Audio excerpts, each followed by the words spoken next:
Hey, good morning, everybody. You're welcome. Let's just hold on for just a minute or two so while we'll start immediately. Thank you very much for coming.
Kindly hold on. Please, we're starting in a minute from now. Thank you.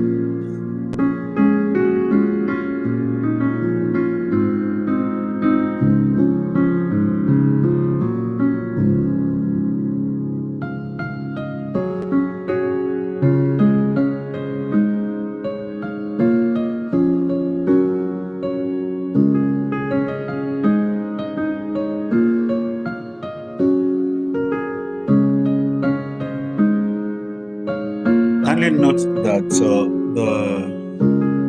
this session is streaming. It's also streaming simultaneously on YouTube. So I'll be dropping the link to the YouTube also on the WhatsApp platform. So if you prefer to join via the YouTube, it's going to be dropped there. Yes, it's going to be dropped there. So let me quickly drop the link to the YouTube on the WhatsApp platform so that others who prefer to join, or in case it's going to be dropped there. Yes, it's going to be in case the WhatsApp the Zoom becomes fuller. If the Zoom becomes fuller, so that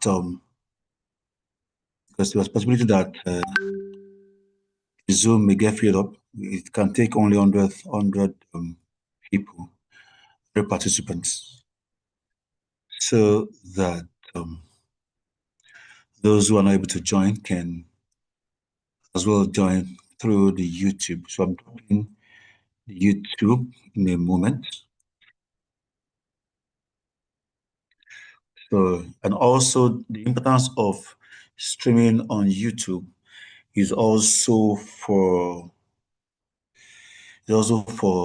uh, after post reference after the session is over, and someone would like to go back there to go through the training again, so that you can be able to go through it again.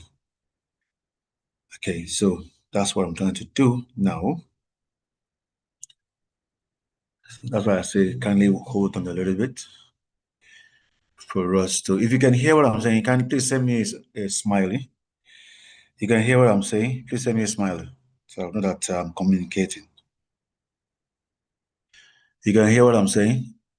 Please drop me a smiley. Okay, thank you very much, Marvel. Thank you. Thank you, Mamzo. Thank you, Samsung. Who's that Samsung? I don't know. So that's makes good. Okay. Janet, thank you. Teresa, thank you. Sorry, I'm calling you by your first name. Akinriola.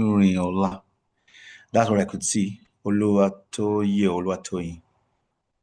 Uh, Beautiful. It's going to be a wonderful time by God's grace. So it's going to be very transformational to you. If you have any of your friends or colleagues or peers or workers uh, who ought to be here before we're going to start, so please tell them now. You have anyone, your colleagues, your peers, your subordinates that you like them to join, please um, prompt them now, buzz them now. Good. It's okay. Beautiful. Good. Look at this.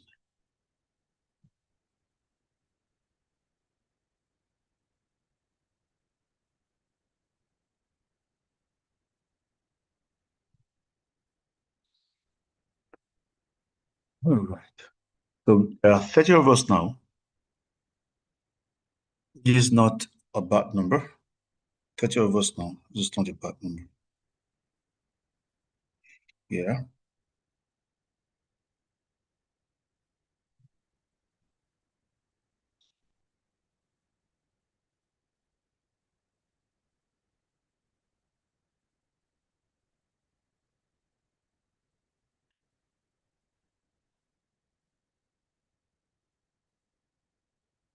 Good. So I'm starting now. And let's have what do you call it? Let's have a, a little ground rule before we proceed. And the ground rule is going to be that as soon as you can hear my voice for just 5 seconds, please drop a chat in the chat box. Once you can hear my voice within uh, 5 seconds, somebody should please draw. Anybody could just please drop a chat on the chat box, right? So,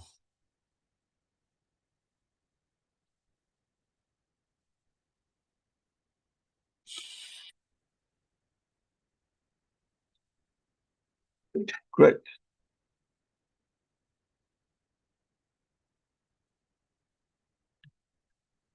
Now we'll start. So once again, good morning, everybody. Uh, because everyone is muted, it may be responding to me through emojis or through chats. It can respond to me through emojis or through chat box. Now, my name is on the screen. It's at Dr. Dedamola Israel or Lofa. I am the uh, CEO of Economics Consulting, as well as the founder of Education Business School, all in Nigeria here, all in Nigeria here. And we have been supporting schools for a long time now. And this is one of the ways we support schools. You know, um, life is not all about taking. Life is also about giving. So in our two educational allied companies, Education Business School and Economic Consulting, we always make sure that we give back to the society. And as a school owner, you need to learn from that. It is called give back, or customer give back, or clients give back. And clients give back is a form of the new business strategies adopted now in the Western country, whereby they use customer give back to do what is called customer loyalty programs, or customer loyalty for short. In customer loyalty, you will know as a business owner that the profit you make is not 100% your own. It's never in this dispensation. If you want to have customer loyalty, you have to do customer reward.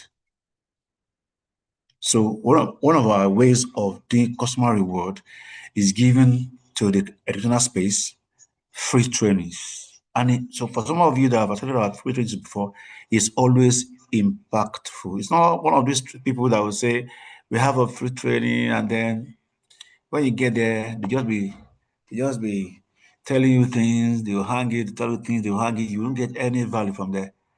So everything we pointing to the fact that if you want to get real value, come for the free training. But our free trainings is highly impactful to the point that there are even people, there are even attendees, participants that say, this free training, I want certificate for this one too. So if you want certificate for this one of this morning, it's available. It actually is bridging learning performance gaps, learning performance gaps. Okay, so we are giving back. Now, talking about what I said earlier, that it's good for you to learn from here that when you make a profit, to start with, do you even know how much profit you made this term that is ending? Do you know how much profit you made last term, second term? Do you know how much profit you made first term of this session that is ending? Do you know the overall profit margin you have for this session?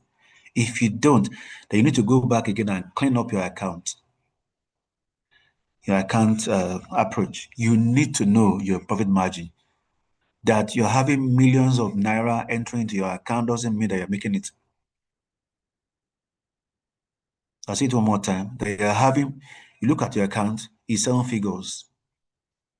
There is even some client school that I have, their own account is 8 figures. Budget, termly budget runs into billions of naira. Yes, the budget's around, I think around 900 million to 1.2 billion per term. Okay. So do you know your profit margin? You need to know it. So if you now know it, for you to be able to do what we are doing for you now, which I call customer give back or customer uh, uh, reward, because customer reward breeds customer loyalty. If a school opens beside you and is more beautiful than yours, and they have packages than yours, your clients, the parents in your school, will find it very difficult to leave your school to the second to the next school. You find it difficult. That's not why we are here. Just think I can just chip it in. We're going to start the reason why we are here very soon. Very soon. Right? So you need to learn how to give back to your clients. And the advisable percentage give back for customer reward is 1 digit percent. Between 9% down to less than 1%, because like that school that has the budget the profits run into billions of naira, they may not give more than 2% back to their customers. But for you that is, your own is around maybe 50 million or 30 million or 4 million per term profit, your own may be as high as 9%. Now let's go. So it is the customer reward is to breed customer loyalty, is for you to be able to retain your um, uh, client base. Okay, so that's about and that's not why we are here. That's just a plus for you. Uh, Bridging learning performance gaps is a sub training to a bigger training that is coming on the way. That training is called Learning Performance Improvement Strategy, LPIS. And this LPIS has really helped many schools, transformed many schools, has really transformed many schools. And the aim of this LPIS is the same aim of this topic of today. And the topic of today is just an extract from the major training, LPIS. But as I told you earlier, it's going to be highly impactful. It's not what you come and say, why did I even waste my time? No, not at all. You're going to be very impactful to you. Now, let's go to into the let's go into the training. Now we have a scope.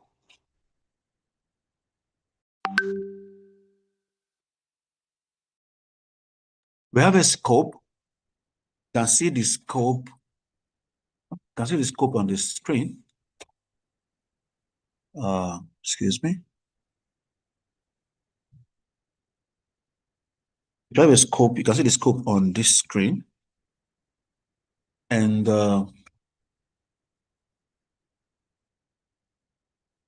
scope on the screen. Yes. Now, first thing we're talking about this morning is the three learning performers. The three learning performers. Number two under our scope is three learning support programs, three LSP. And the next thing we'll be talking about this morning is setting learning improvement targets. Setting learning improvement targets. And the last part of the scope is some performance gap diagnostic tool. Performance gap diagnostic tool. Now, there is a paradigm I came up with in 2014 after many years of observation and research.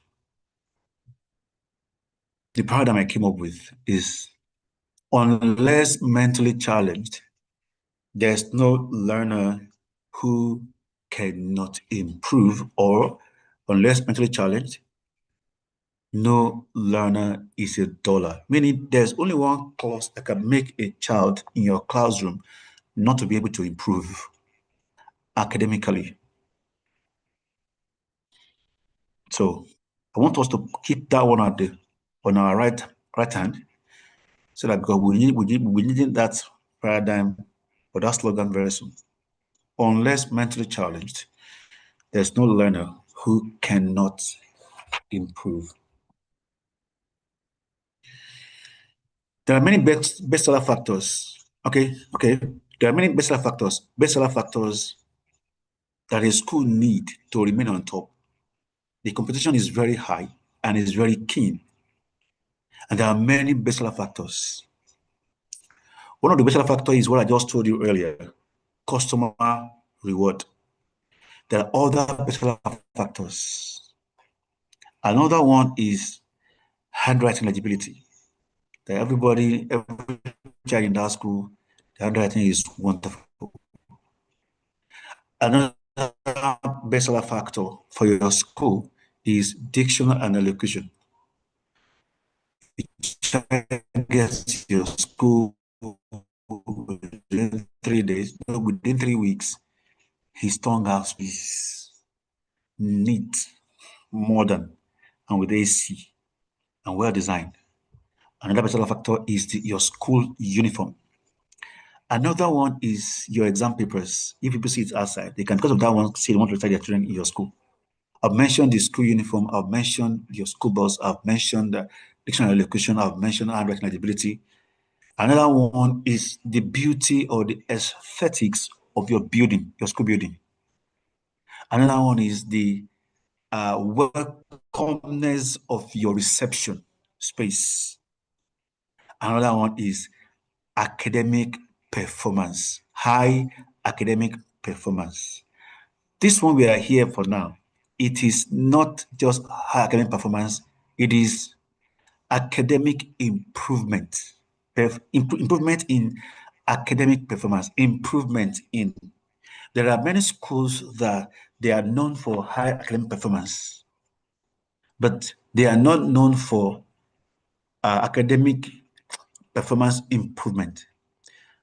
For some schools that have high academic performance, you hear that all the children that go out for examination, for WAEC examination or for IGCSE or for common entrance or BECE, all of them out of 40 children that are being asked to come and write the exam, 38 of them have A's. Okay, beautiful. WAEC A's, NECO A's, BC A's, Junior WAEC A's, Common Entrance A's, all those things A's. But if you check close, if you take a closer look, that is a school with high academic standard. It may not be a school with good performance improvement. What the difference? As we are celebrating those top scorers in exams, what about these people that are struggling? What about them?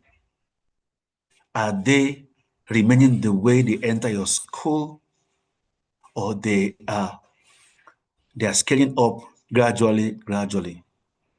A school that celebrates just examination outing and not cater for children that are struggling in their school may have a high academic standard, but not a good academic performance improvement. Our aim today is for you to run a balanced school. But the aim of LPIS is for you to run a balanced school. So, bridging performance improvement or bridging performance gaps is one bachelor factor that parents want to pay for most. That person that is scribbling on my screen, please stop it. Please stop it. You're using yellow marker on my screen. Kindly stop it. Thank you. Thank you. So now, that's our aim.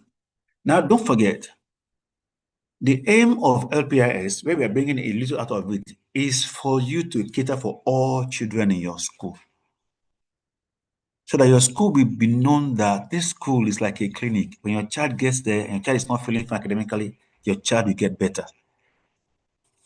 Your school is a great school. When a child just joined in midstream and within 3 weeks, there is a noticeable positive change in the child, either in the way he loves to do assignment at home. Like now, the child has stopped saying, "Mommy, come and help me with my assignment." Child, if mommy say, "Okay, have you come junior? Let me help you." So, mommy, don't worry, I can do it by myself. Wow, really? If a parent can notice that one within 3 weeks of the child joining your school, yes, you are there.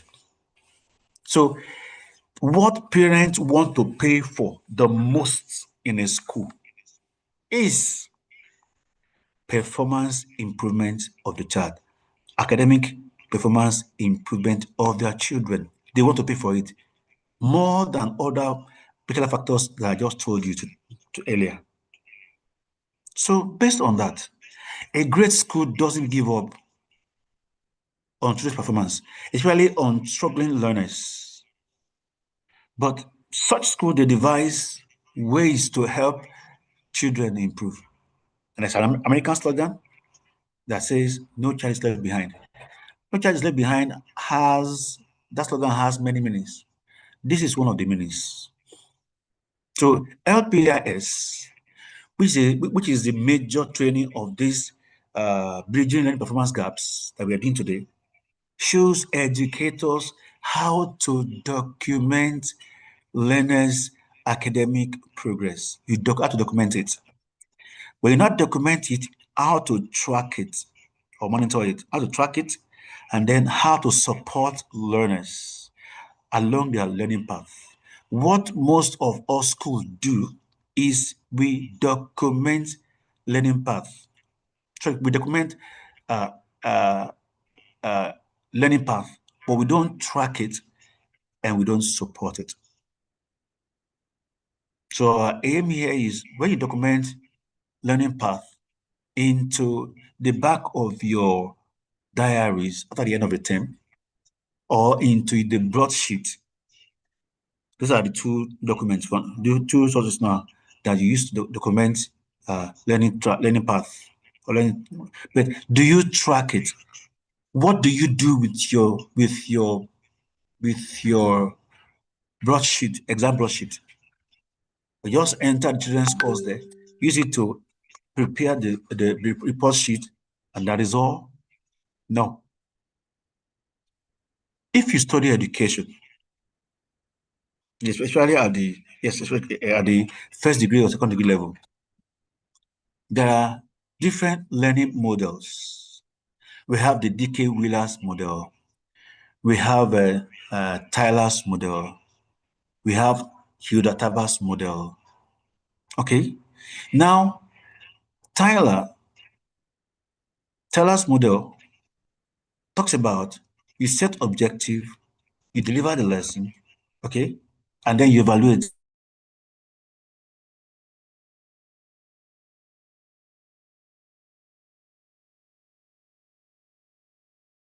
It says that when a child has written an assessment, that is not the end of the learning path of a child.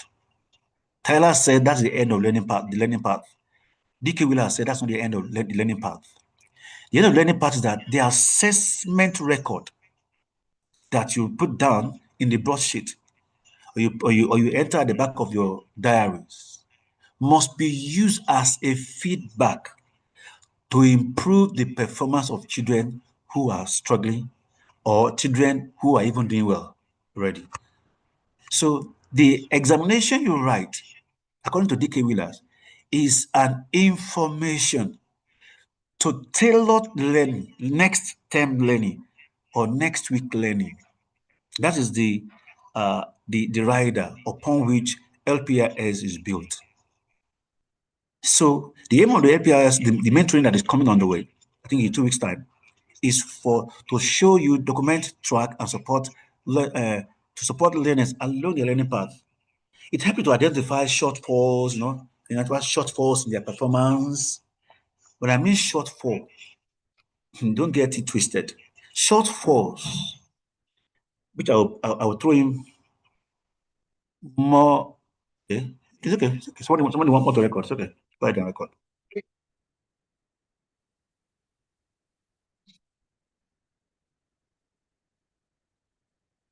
Now, as we go on, um,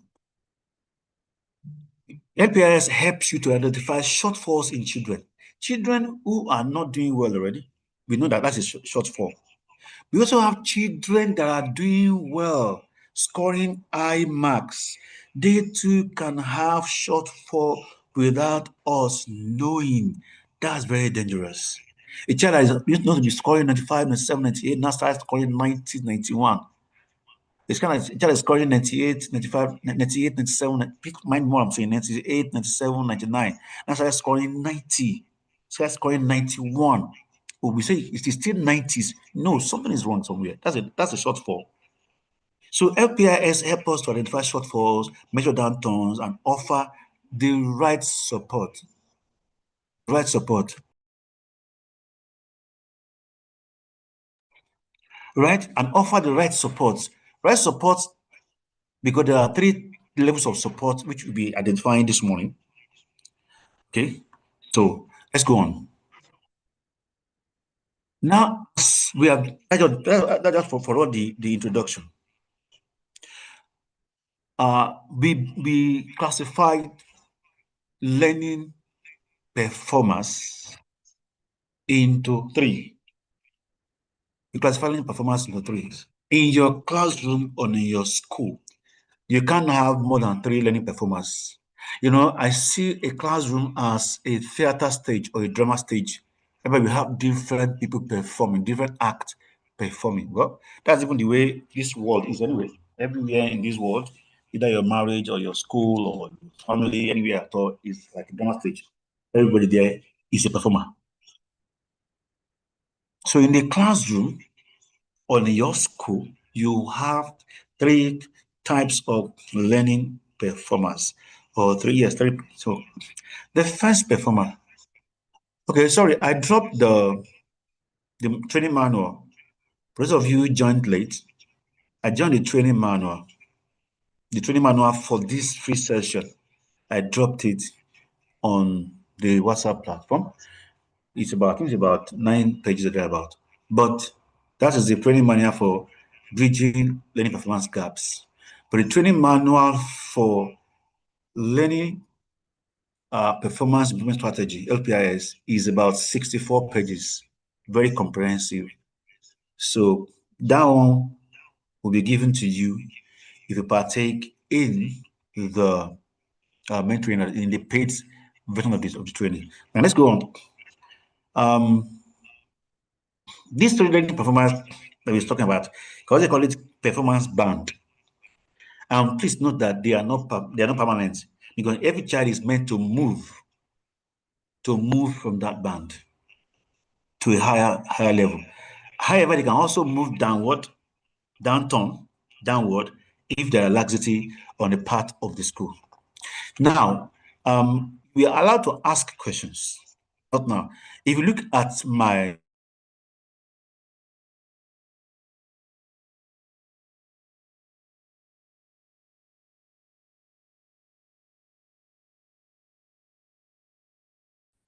sorry, well, wow.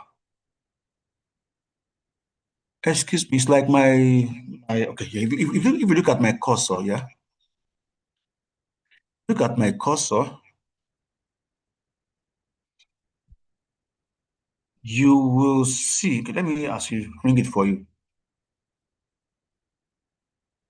You look at my cursor, or let me put a diagram there, a circle there.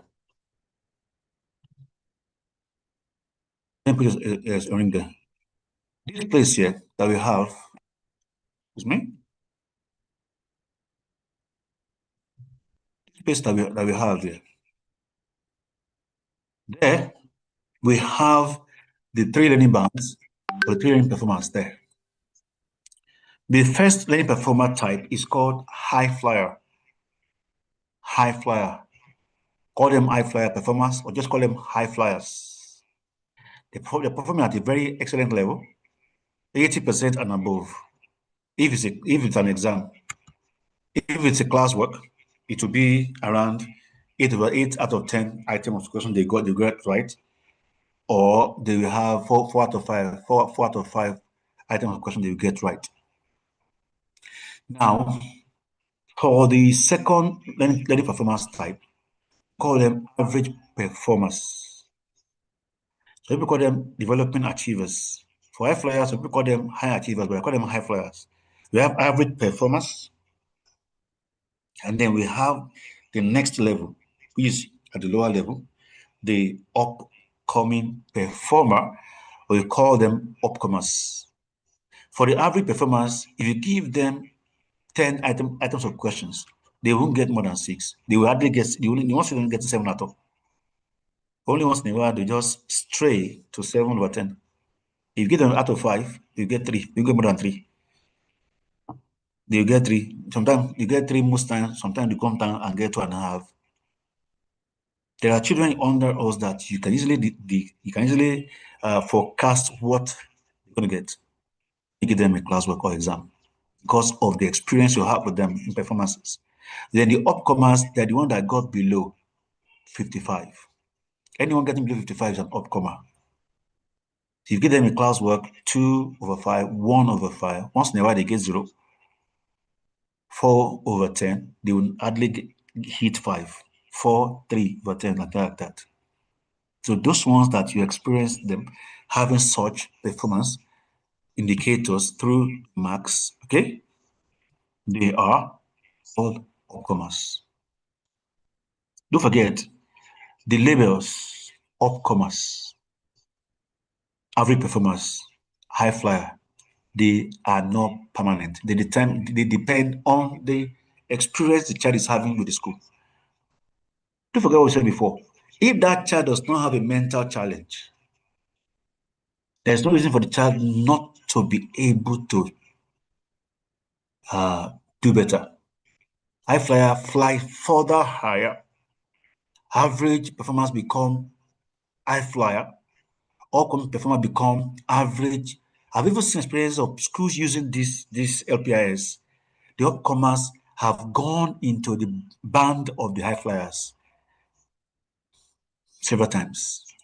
And some of these strategies that is inside LPIS, they have been tested and proven to be working for schools. This morning, a school owner called me from Warri, no, from I think Onitsha, yes, Onitsha. Just this very morning, as I was preparing for this session, She's one of the schools that have been using LPIS for more than 5 years now.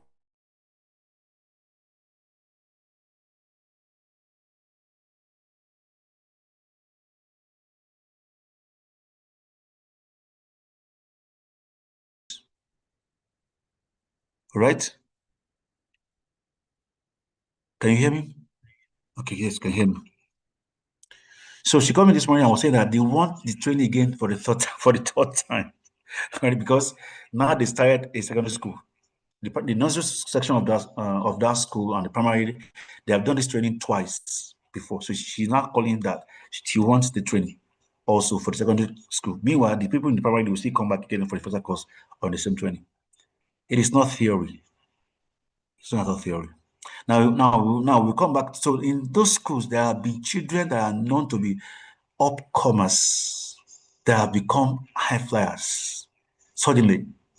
Because for a child who is not mentally challenged to be performing low, something is nothing is wrong with the child though.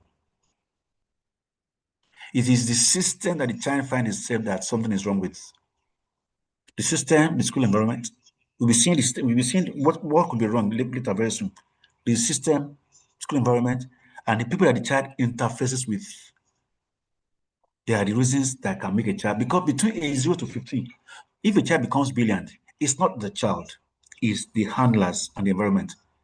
You say if child also is struggling, it's not also the child, it's the handlers and the environment. That's why there's no child in your school who cannot improve. You cannot improve if you know how to use appropriate responses to their performance. Now, this one, we have already learned part of it. We learned part of it, which is we'll be able to identify the three learning performers. Now, before I come here, let me say something about the upcomers. Some people call them slow learners. They are not slow learners. They are not. They are not slow learners at all. It is not they that are slow in learning. It is the system that slows them down. What do I mean by system? System means the school environment and many other factors there, which I will be showing us very soon. So to start with, don't ever call a child a slow learner. It's a harmful and extremely inaccurate terms. It's often even very derogatory to use that to say that a child is a slow learner. That child you are calling a slow learner because he's not passing maths and English. But when you see the child in drawing cartoon, you will know, wow. Now the child can draw cartoon, which you can draw. Does that make because you can't draw cartoon, does that make you a slow learner? No. So please, it's a derogatory word to use for children. Now, let's even look down on the screen now. The next screen we have on what we have on the screen now. Remember that I mentioned learning improvement target, LIT or LIT, learning improvement target. Schools hardly set such a thing. If you if you put POL, if you pull schools together in Nigeria and Africa, how do you see any school that is using LIT, LIT, learning improvement targets? Hardly. Meanwhile, in these places that we always look at as a role model, Singapore and Finland, every child and the teacher are given corresponding learning improvement targets. They will be given. That is why if you don't meet your target as a teacher 2 consecutive terms, you'll be advised to resign there. That is why I'll say it now. You don't need to accept it, but that is the truth. You don't blame or praise a child. You don't blame a child for performing poorly between age 0 to 15 years old. You don't. You don't also praise a child for performing superly, if that is correct, or superbly. That one is correct. You don't blame a child for performing poorly. You don't praise a child for performing superbly. You praise the handler. You praise the planter. You praise the nurturer. You praise the teacher. That is why it is inappropriate for you in this award ceremony, prize giving day that is coming on the way. And the only people you will celebrate on that day and you will award on that day are the children. No, that is not appropriate. What about the engine that does the work, the teacher of that child? So the appropriate thing is that since you're not going to praise a child for becoming what he becomes or blame a child for becoming what he becomes, then the person who make the child to become what become, positive or negative, has to be called to question. Called to question to reward him or her. Called to question to, remind him or her. Say, guy, do better. You get what I'm saying? Guy, do better. Please give me a second.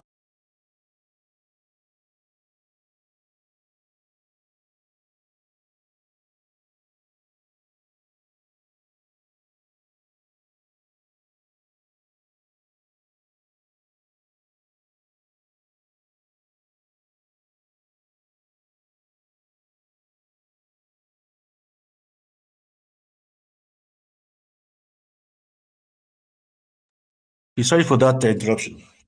Okay, so in this one that that you are going to do, as you are calling the best in maths, the best in English, the overall best in year one, overall best in year 10, overall best in year 6, you will be calling the teacher too to give the teacher their own award. Don't be saying you be doing it at the backstage. No, there that day. Because from what I said, when the praise or the blame of the child performance rests on the teacher, rests on the teacher. Now, let's talk about learning improvement targets. Learning improvement target is an annual thing. It's an annual parameter.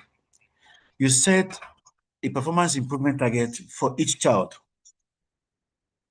to achieve within a year. If you look at the screen, it's very funny on the screen. What you see on the screen.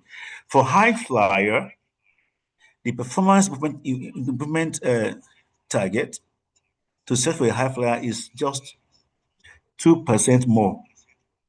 When you see per term, it's the same thing as annually. Because if the child get 2% improvement in first term, 1% improvement in the second term, and get 4% improvement in the third term. If you add it together and find the average, it comes down to 2% per term. So for average performance, 3% per term. I will lay more emphasis on that. And for upcoming performance or upcomers, their own is 50.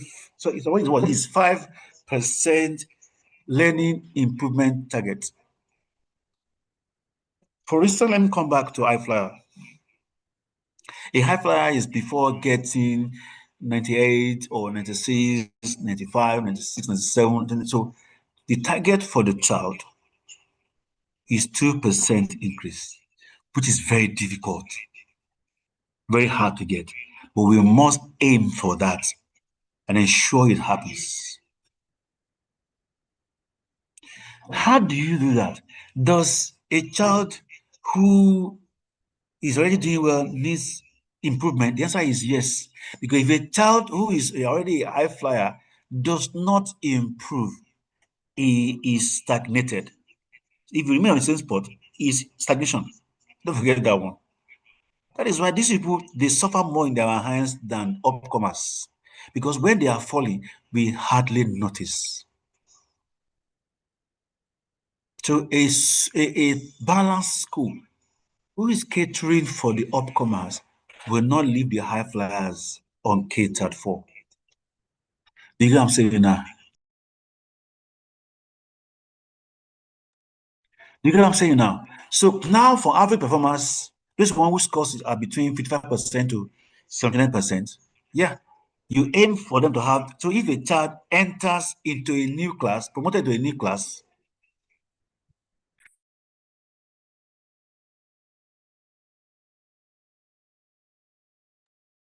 So if a child, let's say a child is coming from year one to year two, this third term, now the child is in year one and is going to year two. The child is in year seven, is going to year eight. That is GS1 going to GS2.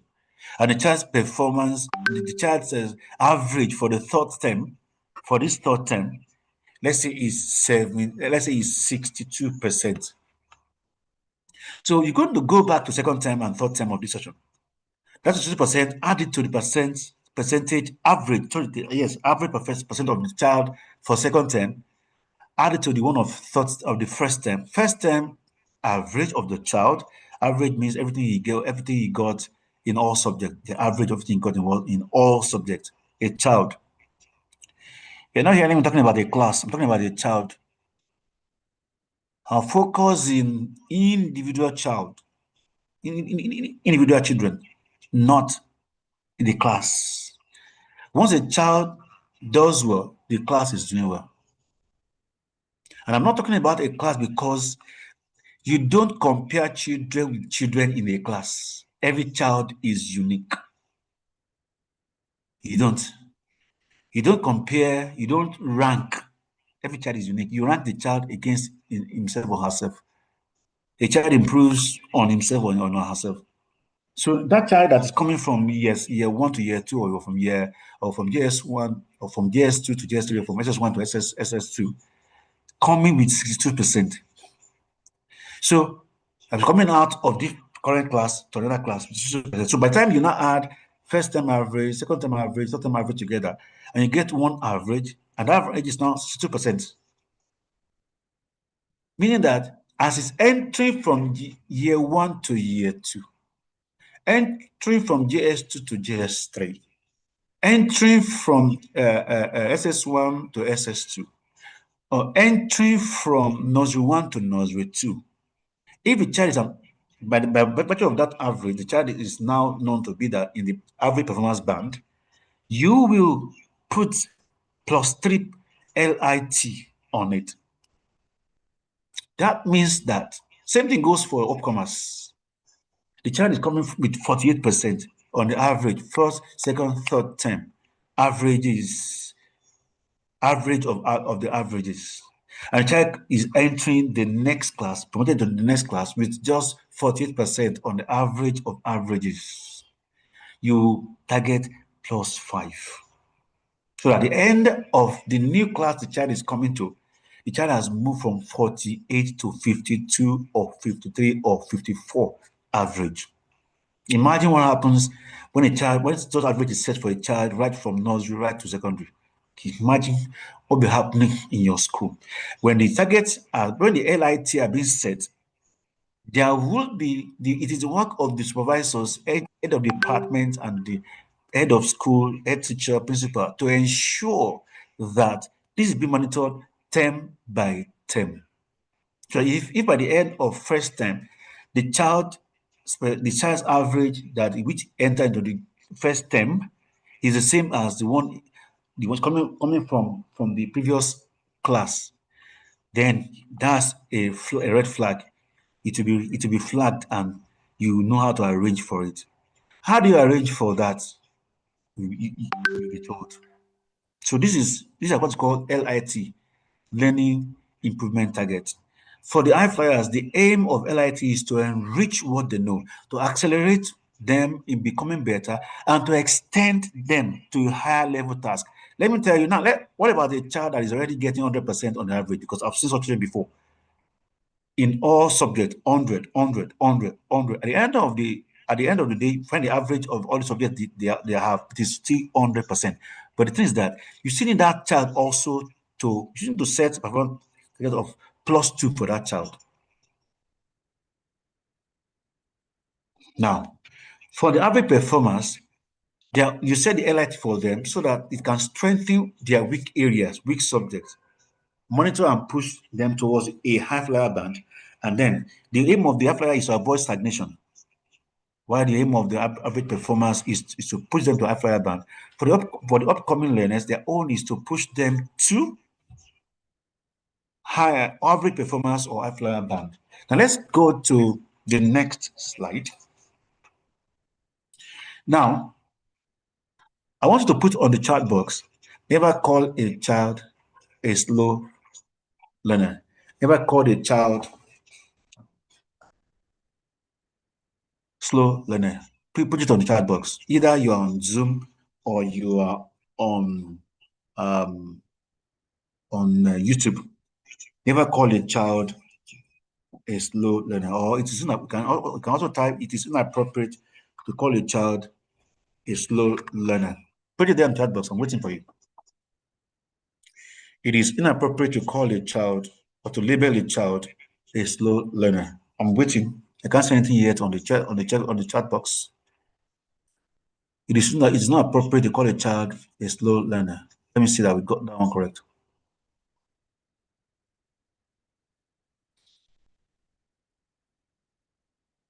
Yes, yes, yeah. What's happening? I'm not seeing anything dropping. I will only move on. I will only move on if I see that chat dropping.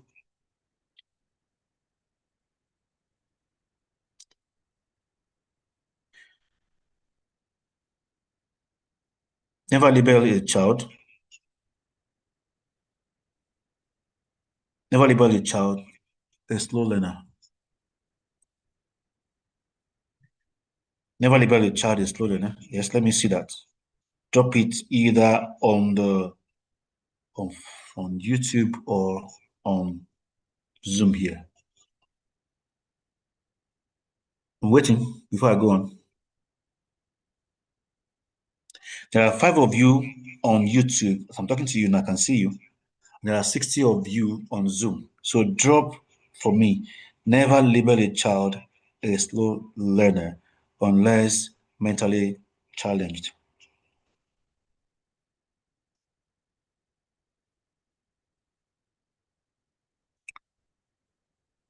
Okay. Now, as that one is coming in, if you set 5%, 5% learning improvement target, LIT, for an upcomer, and upcomer gets angry and gets straight to 20%. I'm not saying anybody dropping what I think you should drop. I'm not happy with that. Please drop it.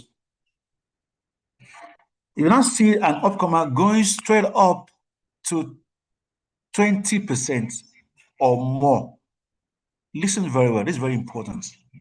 20% or more is what the child has attained. Please note that child should not go uncelebrated. An upcomer suddenly moved from 39% to 59%.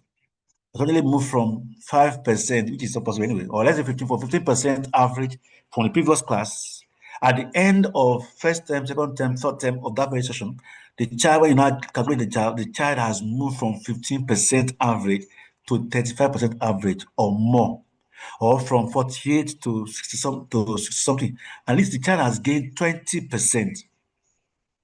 That child must be celebrated along with high flyers. So you need to go back to your school now and create is what is called most improved award. Most improved in English, most improved in mathematics, most improved in science, most improved in physics, most improved in literacy, most improved in reading, most improved in whatever thing at all. Thank you very much for all those things you've dropped. Thank you. Thank you, everybody.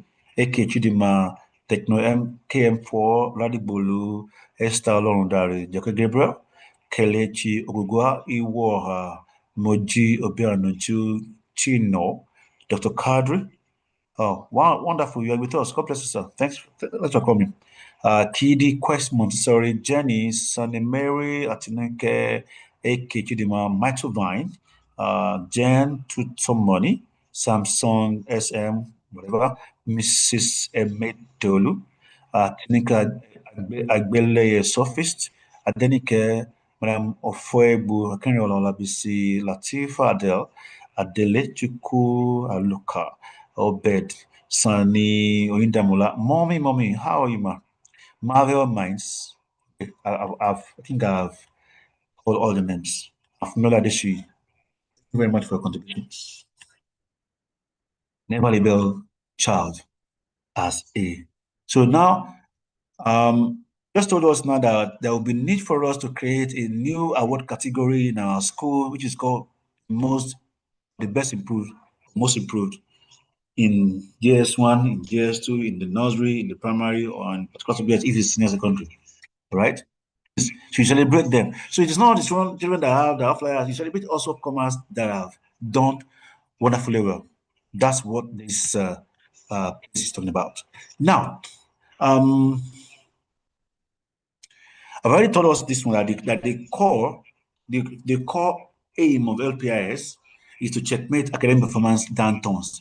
To what? Checkmate academic performance downturns. That's the primary and major aim. We don't want downturns in children because downturns in children is downturn in class. The downturn in class is a downturn in school. If you are known that your greatest baseline factor is that any child that gets your school struggling, gets themselves, gets their bearing within 1 month, you may not even need to put on a signpost your school. Mouth will tell mouth. Ha! When my boy gets to that school, hey, I don't know what it did for my boy. My boy is just doing well now. My boy can now read. My boy now loves mathematics. My boy now does his assignment by himself. My girl is always everything they can say about the child's performance. So downturns destroys your school. In the main training, I'm telling you the damages downturn can do for your school. But now let's move now. Please, I said it before that we have three uh, learning performance. So you're going to go again help me in the chat box and itemize, say the three learning performance, the upcomers, upper performers, and high flyers. Say the three learning performers are upcomers, early performers, and high flyers. Put it there on the chat box. Now, as we're doing that, the three of them can experience downturns. I've said it before. So then, wherever a downturn is identified, remember I said before at the introduction that in case you missed the introduction, because I think the only 30 of us were there when we were doing the introduction. We're now 61 now. So you need to go back to this recording. The recording is on YouTube. The same YouTube link I dropped on WhatsApp is one you're going to use. Just click on it after this session, and then you can listen to the part you missed. So now, upcomers, of course, this one they already having downtowns. Average performance, they're already having downtowns. High flyers, and as long as you are able to track it and monitor it and identify downtowns, you spin into action to attend to them. And don't forget, learners that don't have mental challenge, it is always possible and feasible to render productive support for them. Now, what can cause learning downturns in children? Many factors. Many factors. Plenty of factors. And they have been categorized and classified into instructional factors, curricular factors, environment and resource factors, learner factors, and also institutional and staff. Now, I'll say it one more time. I will repeat it one more time that every child between ages 0 to 15 is at the mercy of the handler, the teacher. I need more of that, more response on that. Okay. The three learning performers are upcomers, average performers, and high flyers. I'm waiting for them. Now let's go on. Let's look at the possible causes of downturns in your school or in your class if you're a teacher in your class. Under instructional courses, possible causes of learning downturns in children, You will see of all these Dantons, of all of them, I think there are about 17 or thereabout of them here. Of all of them, only one. So, sorry, none of them is ascribed to the child at all. None of them. The child is not serious. The child doesn't want to read. The child doesn't want to learn. No, no, no, no. That is not the child's Torah. That's our Torah. Except the child is now 15 years above and above. I was handling a topic, so I was happening a training somewhere, and I was telling people they come. Parenthood has shifted. The people that give birth to children are no longer their parents. So please, they're no longer their parents. I'm watching that chat box. I need more response on that. The three learning performers are upcomers, average performers, and high flyers. I want you to drop. Now let's go back. 20 courses are itemized there. And the great majority lie with teaching the system or the environment, not the child. You can't ascribe any fault to the child under 15 years old. No. Let's not go now to instructional possible causes. The more one is we're going to spend some time here, some little time here, and round off there. Oh my God, oh my God. Okay, yeah, we're seeing it 11:05. Number one, inappropriate or obsolete teaching methodology. Inappropriate or outdated teaching methodology. And it is just but one methodology that is inappropriate and obsolete. It's only one. Lecture method. Lecture, when you have to explain to the child what you want the child to learn, it is so obsolete. So obsolete. And the danger of it is this. Now, if this has happened to you, I want you to throw me a smiley. I will ask the question now. Let's say that someone just says something to you.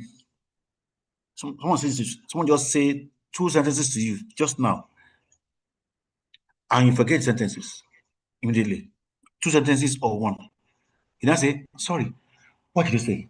You help the person, but you forget it immediately. If that happens to you, send me a smiley. What just heard somebody saying now, you forgot it. Imala is laughing. It happens to you. Now, another instance is that you are in a church. Let's say you're a Christian, you're in a church, and then somebody who's leading prayers, no, somebody who's reading the Bible, just quoted a Bible reference, Matthew chapter 4, verse 2. You say it again, Matthew chapter 4, verse 2. And then when you carry your phone or you carry your Bible and you open to the book of Matthew, then you have forgotten the verse and the chapter. Then you have to ask your neighbor.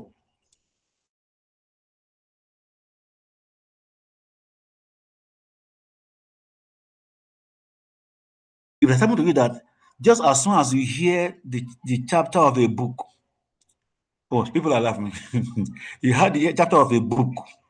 And no, you're asking your neighbor, sorry, Matthew chapter what? And your neighbor said, sorry, me too, I didn't get it too. And it was being said over the microphone. Matthew chapter 2, verse 4. So I will say the last one. Okay, you're in a prayer and somebody raised a prayer point. Okay. And then as soon as I say, you're going to pray that in this new week, the Lord will move with you and walk with you and bless your bread and water your water. Pray, begin to pray now. And then as soon as I say, Father, in the name of Jesus, and if you forgot the prayer point, let me see a smiley too. Don't lie, please. If it doesn't happen to you, don't say anything. If you forgot the prayer point, just now. Right there. Or you go for a program, a training program, or a church program. After you left the program, somebody now say, how did it go? He said, "Ah, it was awesome. It was a wow." The guy now asked you, "Sorry, what's the title of the pastor's message or title of the dawah in Muslim side? What is that title of the program?" He said, it's a wow, sha. It's a wow, sha. You forgot the topic. Let me say a smiley too. Now, all these are instances of the fact that when a learning content is sent through the ear only, thank you, Madam Joker, it does not remain in the air for a long time. You can forget what you hear now just within 10 seconds. Now imagine you explaining, giving lecture on every topic for the children every time in the class, and then you got mad because they forgot it. Forget it because the out of the three learning organs in the body, the least productive or the least productive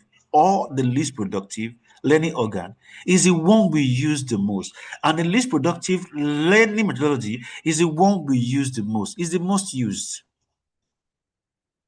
lecture method.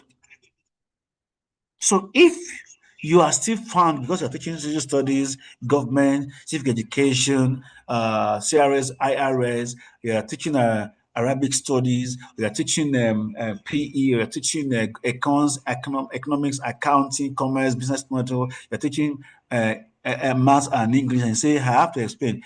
When you explain to them, see, see, you are getting less or equal to 8% learning productivity.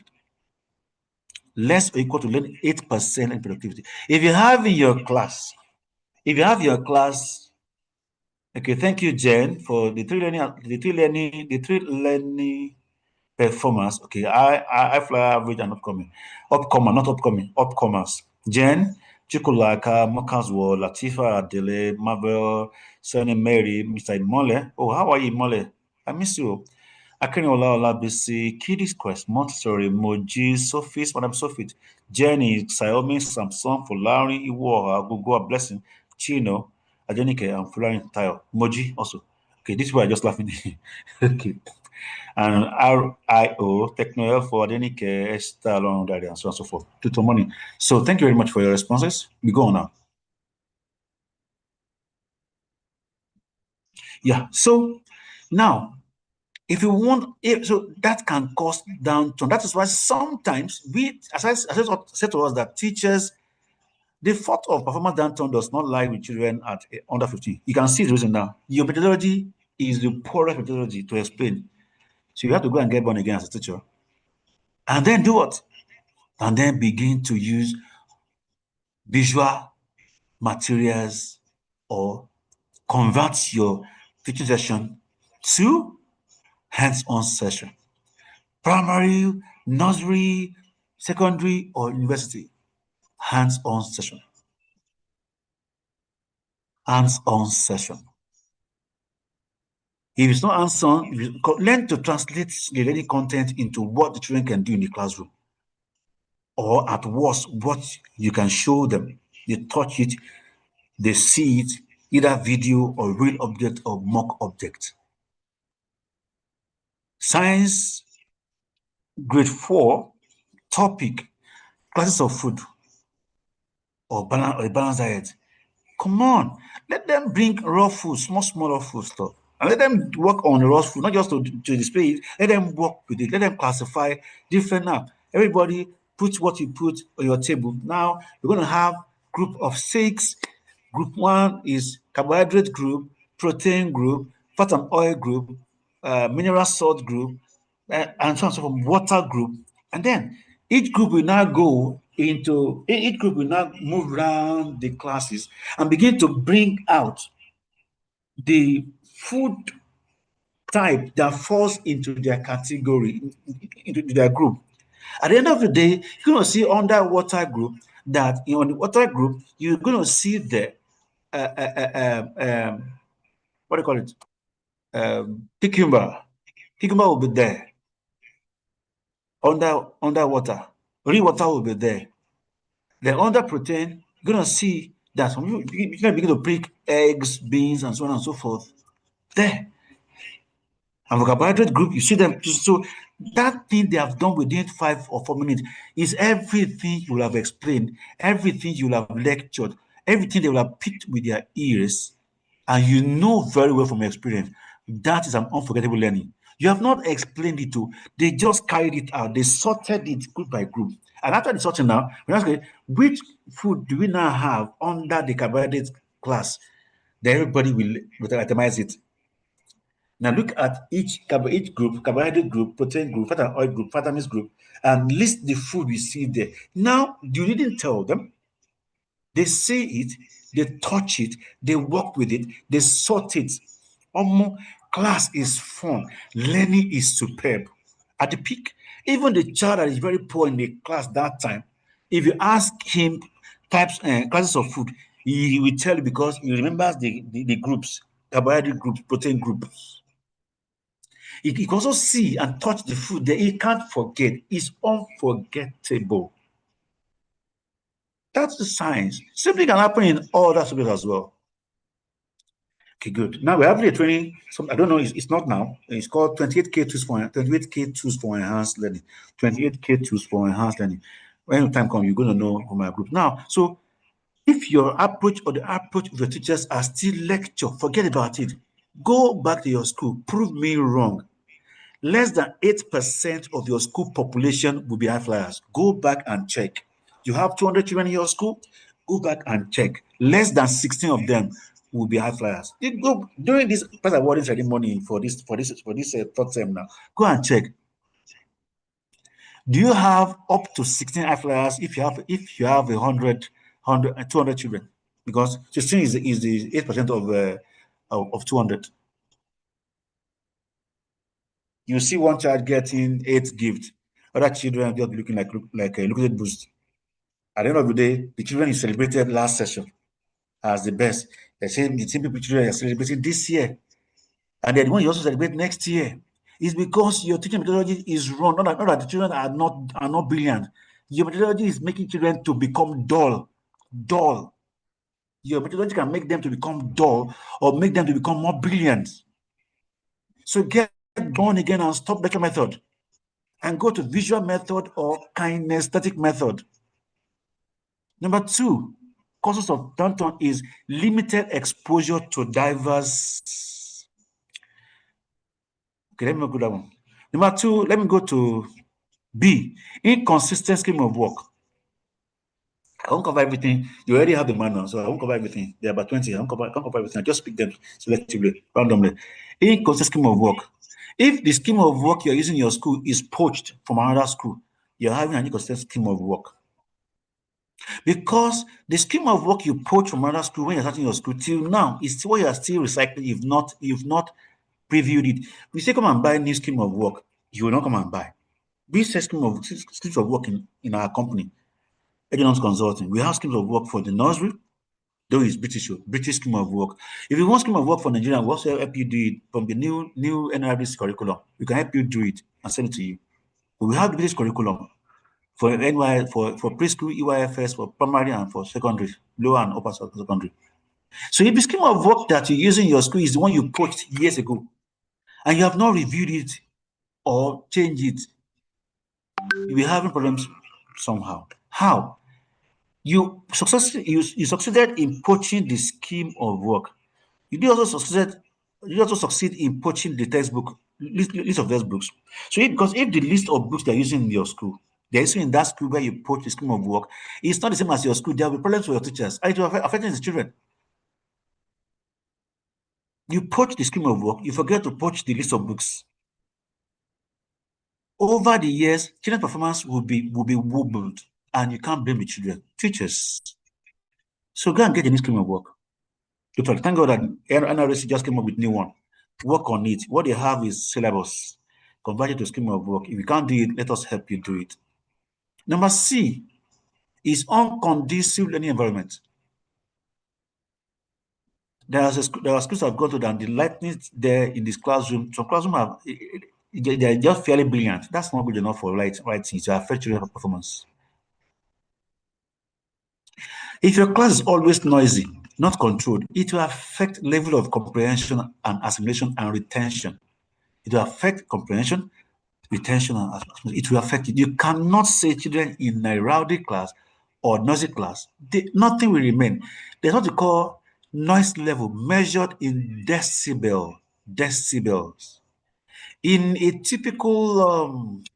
uh, typical, not Singapore, uh, Finland, Finnish school or Finland school, there is the measured level of noise. There's a recommended level of decibel, not decibel, decimeter, decibel. That's why in some schools, teachers are not allowed to wear shoes into the learning environment. As soon as they come in, they have what they used to cover their feet. You put your shoes there. I'm not saying you go and do that too. And they put their feet inside that thing look like what chefs use in the kitchen. That thing like a kind of muslin, muslin, N for no. They cover their head when they are cooking. Okay, they have it for feet. So you are moving on your feet. How much more when the class is noisy? So if you can't call yourself a great teacher and your class is always noisy. Forget about it. Sorry, you're joking. It's affecting children's performance. It will. Number next is a lack of individualized attention. Children should be given individual attention once in a while, every now and then. But most times, if a child is not doing well, you one-on-one with the child. Next one is a misaligned assessment development or misaligned test development. Let me give you, this is a very serious matter, which happens most times. It makes children to perform to look as if they are very poor. And they're not. They're not. For instance, and this happens mostly in science and mathematics. You give under a topic, let's say under a topic, ratio and proportion, and then you give them about 3 examples on the board. And example 1 has 4 steps to solve it. Example 2, 4 steps to solve it. Example 3 has 7 steps to solve it. And then we are not giving them classwork or homework. The items are given as classwork does not resonate in the number of steps with the 3 examples you give. They won't do well in that maths exam. They won't do well in that physics exam. They won't do well in that chemistry exam. They won't do well. They won't do well. That is why if you're a maths teacher or physics teacher, especially, or further maths teacher, when you are given when you're given classwork assignment, misaligned assessment development, misaligned. When you're given a classwork or homework, don't just say General Mathematics Book 3, exercise 24, page 402, number 1 to 10. It is not good.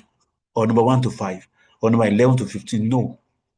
Because if the questions you set give them between number 1 to 5 is not of the same steps or similar to the examples you give, that's a misaligned assessment. It's only the one that looks like the example that they will solve, the really relevant for you, either as a classwork or as a homework. I'm sure you had that experience. How much more in the exam? Because we give misaligned, we assess the children through misalignment. Examples does not match or it's not parallel to the classwork. So if you give example 1 to 3, you mustn't say, okay, solve or answer question 1 to 5. No, because possibly that example 1, the similar exercises questions on that in that place is at number 7 or number 10 or number 11 or number 12 that resonates with example 1. Example 2 maybe also be that example 2 might be question 1, question 5, question 10, question 20 something. So you need to browse through the questions inside the exercises before you award them to the children. If not, you'll be having a misaligned assessment and children will be performing very poorly, not because you don't know, but because you are giving them what you have not shown them. Let them use their common sense. Which common sense? Common sense is not common, please. Even at adulthood, do we still all of us use common sense? No. Going back to unconditional learning environment, putting AC in your classroom, putting fans in your classroom, making the classroom very beautiful.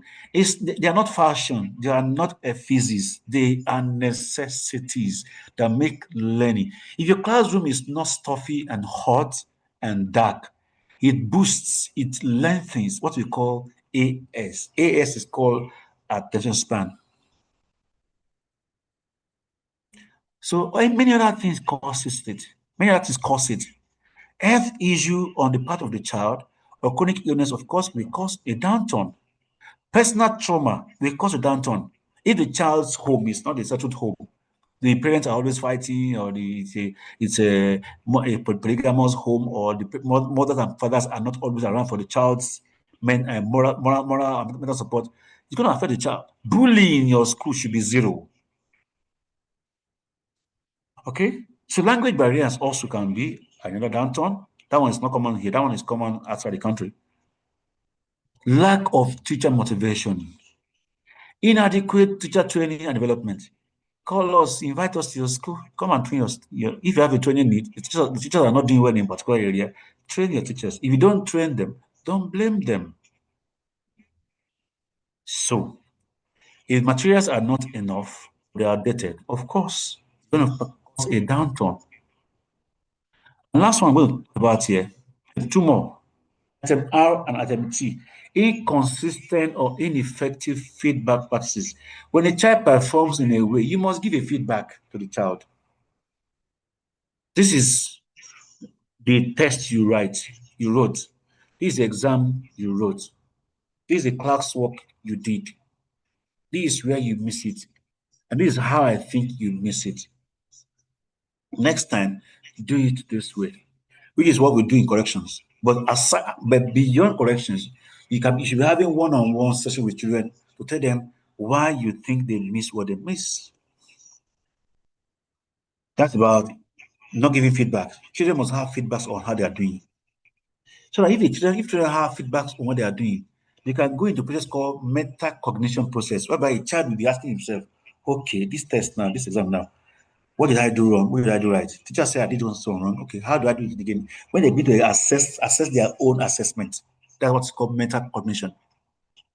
Lastly, on this portion, possible causes of learning downtowns.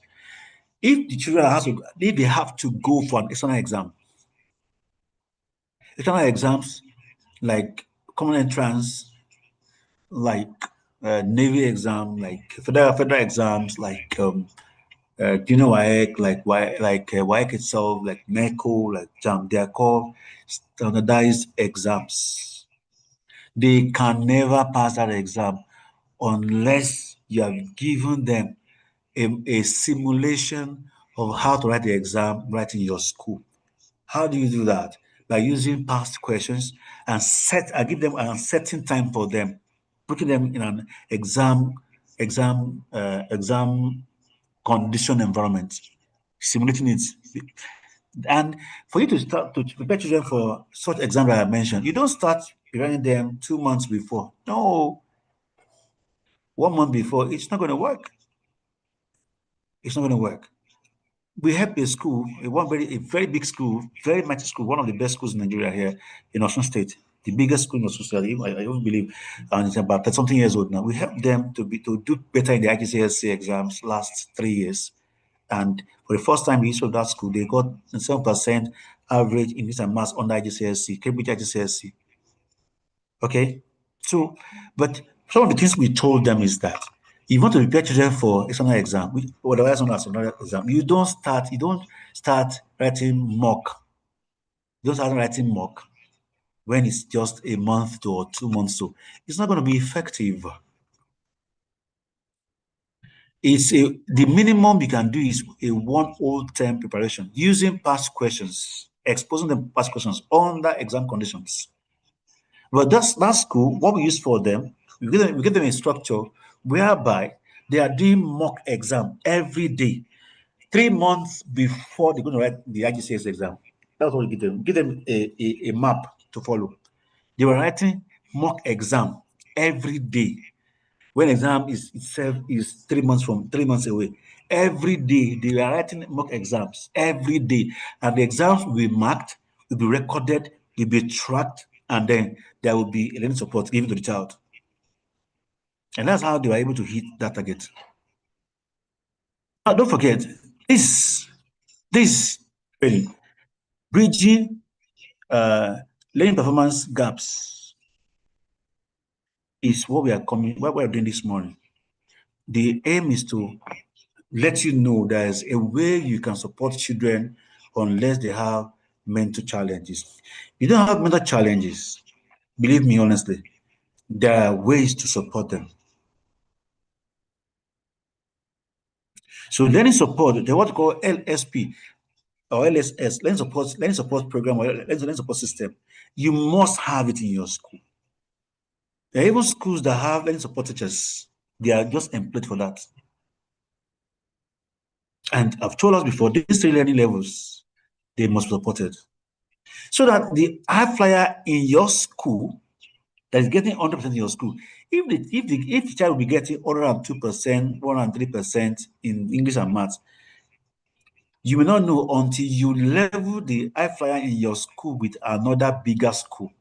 And the high flyer in your school, your small school, can stand side by side and perform wonderfully well with bigger schools in Nigeria and bigger schools in America or US or China. That is why there's a school in Ota that their high flyers in mathematics is a high flyer anywhere in the world. That's because they are giving support to those high flyers. They are still to those high flyers. Now, how do you support the high flyers? How do you support the average performers? How do you support the upcomers? The learning support you give to high flyers is called learning extension, LSP, learning support programs. They are in different levels. One level to one learning performer. For high flyers, you give them what is called learning extension. You stretch them further. For average performers, you give them learning consolidation. For upcomers, you give them learning intervention. I'll say it again. Learning supports are classified or grouped into three, one for each learning performer. High flyers, you give them what? Learning extension. You extend their learning capacity. Average performers, give them learning consolidation. Consolidate what they already know. It can become better than going to high flyer band. Upcomers are given learning intervention. You are intervening in their shortfalls or downturns. And there are ways to offer them. But the way to offer them, now I've shown you the what now and the why. The how is what I've not shown you. And the how comes up in a training session. Now this is what we want the training bands to be able to achieve. Now look at this graph on the screen. This graph on the screen. You can see somewhere here, look at it here, because I circled here. You see that the dark blue line stands for average performance, and the high flyers are the green line, while the red line goes for on the graph goes for it's about upcomers, red line. You can see that from this point, a high flyer that is having 88%, excuse me,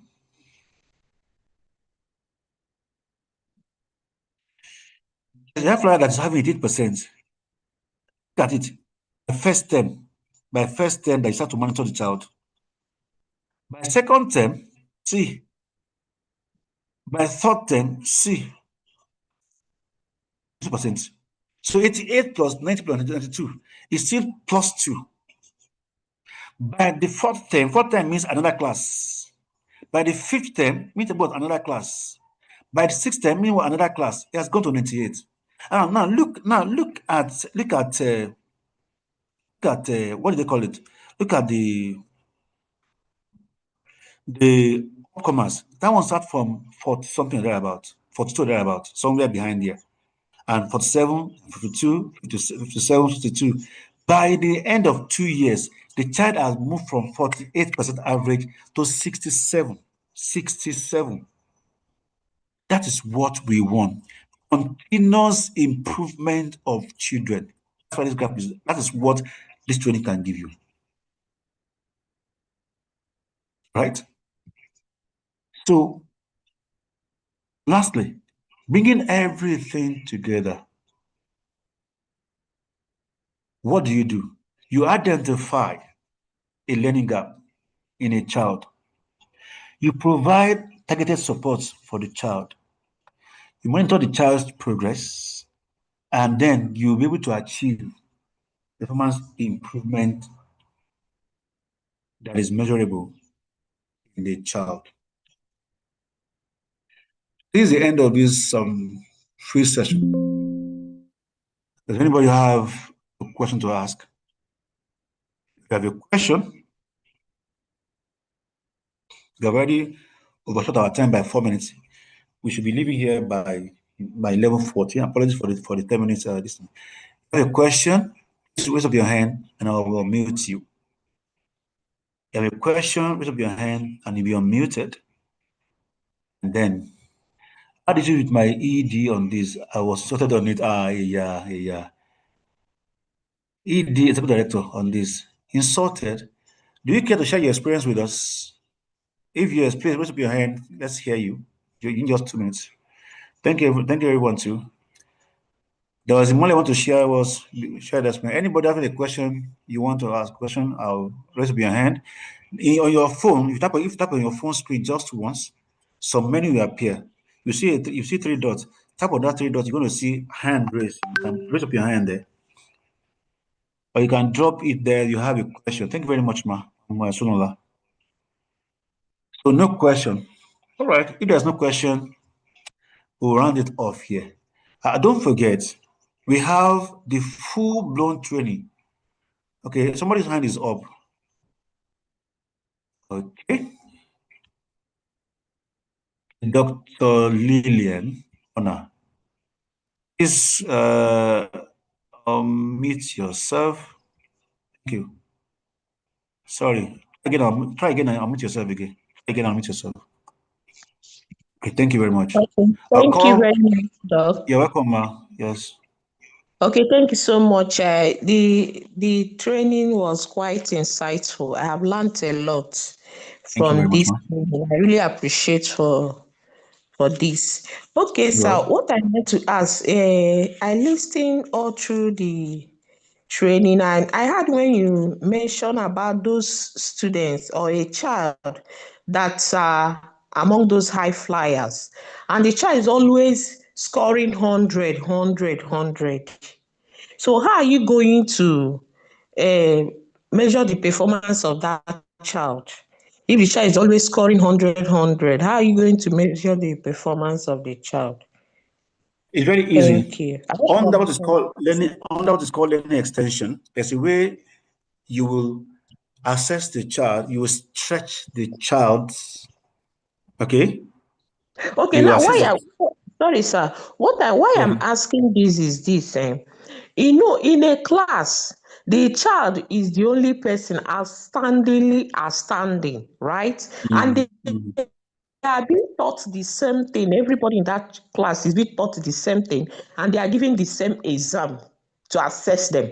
So what I'm asking now, is it that in assessment, are we going to, because you know that that child is also going to score that 100%, if you still want to really assess that child to know whether you have really learned, you understand, are you going to give the child a different question, or are No, you still going to give the same question? I want to understand. Hello? give the child a question that will extend what the child knows, that will test beyond the 100% that the child is already getting. How do you do that?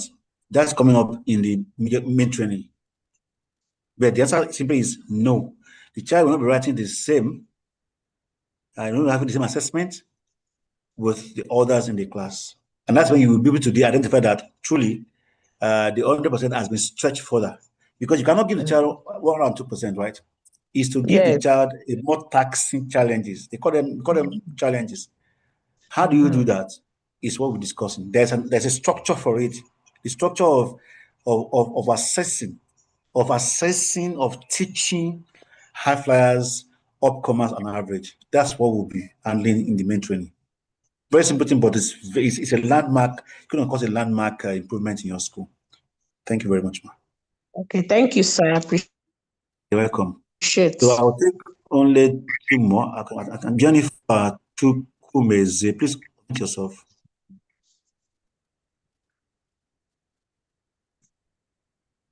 Oma. Chukwumeze, go ahead.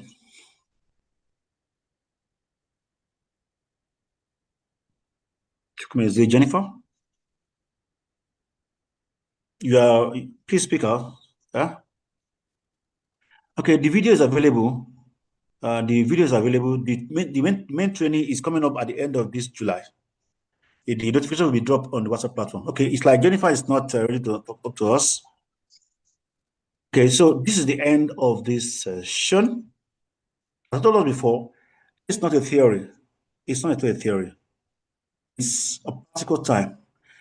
Even that school that I've done this training for 3 times before, I can see the perpetrators here again. Okay, because there's always one more thing, new more thing to get from it, because we keep improving on it. We to ourselves keep improving on that training, because that training has really helped a lot of schools. And I would like you to partake in the full session that's coming on the way. I'm sure you're going to tell me that a session that we did now is impactful enough. You can tell me that. So I imagine what the paid one is going to be. So, and the details of the paid one will be dropped. Imole, time has gone now. The detail of the full training will be dropped right there on platform today. Meanwhile, don't forget that the recording of this session is available also for free. And if you want to collect a certificate for this one, this short one, this free one, before you also collect certificate for the paid version, certificates are available for both of them, both for this free one and the paid version. For this free one, certificate is 3,500. You can request for it on WhatsApp. Okay. The price for the paid one will be dropped also on WhatsApp for us to know. And that paid session, you have a 64 page manual on how to go about it. We've already given you about 9% manual, 9 pages manual already for free. Then the video for free. But for the paid version, you have about 64%, 64 pages, sorry for this error, 64 pages manual for it, that you always refer back to it to put you through. And honestly, it's not a theory, it's a practical thing that you will get from the manual. You also have certificate for it, and then your school is sure to be transformed. If you are here and you're a teacher and you just came here to just sponsor yourself, the classroom is standard. While I was a classroom teacher, 25, 24, and also 30 something years ago as well, because I started teaching while I was 19 years old. I've been teaching now for about 7 years now. Yeah. So my class was always standing out, very different. So your school can stand out in the midst of this stiff competition. Your class can stand out, right? And that is what I want to discuss. So make sure that you partake in this. Register yourself and your staff in the virtual session. Okay. If you be having the physical session, it will be during the first term. But the virtual one is going to be on end of this July. We have more trainings that we're giving out apart from this one. Trainings on British curriculum, we have it. UIFS training, checkpoint trainings, we have it. Trainings on leadership, we have that as well. So that's the end of this. But now, before I go, let me just take Monle and Emedolu. Let me hear what they have to say. Emedolu, please unmute yourself, ma. Emedolu, please Good come back. morning. So the shift. Madam Emedolu, go on. Good morning, sir. Thank you so much for this insightful class. And you need to help me. Car has to stop before they enter. They were rushing in and you were moving. Thank you. Well, okay, sir. Sorry about that. Please, sir, first of all, how do we join the WhatsApp platform? That's one. Secondly, can you share your details, your contact with us? for further discussion. Okay. Okay. WhatsApp group. Say hi to me. I'm dropping my number now on the chat box. Right? My number on the chat box. So say hi to me on WhatsApp. So when you say hi to me on WhatsApp, then we I will send you the link to join the WhatsApp group. You can also chat me up there. This is my number just now. My official number. I have personal number. I have official line. This is Madam Eventually, have you seen the number now on chat box? Imole, where are you? Let me take you last. Imole, are you there? Imole, raise up your hand so that I can see you and unmute you. Raise up your hand so that I can unmute you. Okay, okay, I've seen you. Please, you can unmute yourself now. Recording is available. Adenike, we have recording available on WhatsApp. The link is there. Thank you. Go on. Yeah, I must really appreciate you, sir, because you really said something that really bothered me when I got to my place of work. I think, yeah, I was handling the grade 5 students, and the school was so heavy on the use of textbook. And I told them that the textbook they gave me, the assessment in the textbook has a combination of different levels of reasoning. And these Correct. kids are struggling with even basic addition and division.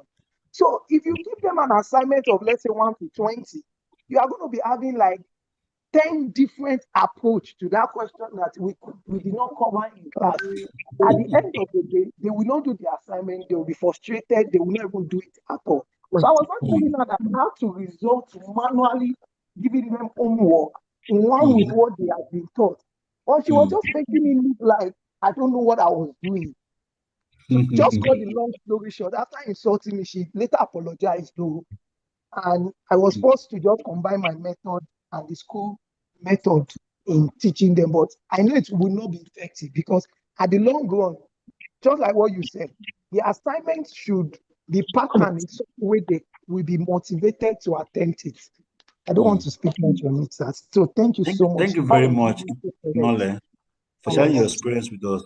Now, there are two ways to handle this. Okay, I love the way you put it, and you're very correct. So I've already explained to you how to go about it, which is to sort sort exercise questions that correlate with each example before you give it to them as a classwork. Sometimes giving classwork after examples might be enter into your book, exercise 42, page 104, answer question 5, question 1, question 24, and question 2 in that series, in that Impact. sequence. You get it now? That is how the one that can resonate with the three examples that you gave, which is not what people are doing. And at the end of the day, they blame children for not doing well, whereas they're the one that confuse the children. Thank you very much for sharing your experience with us. And now, one more thing to do is that share this training with with your madam.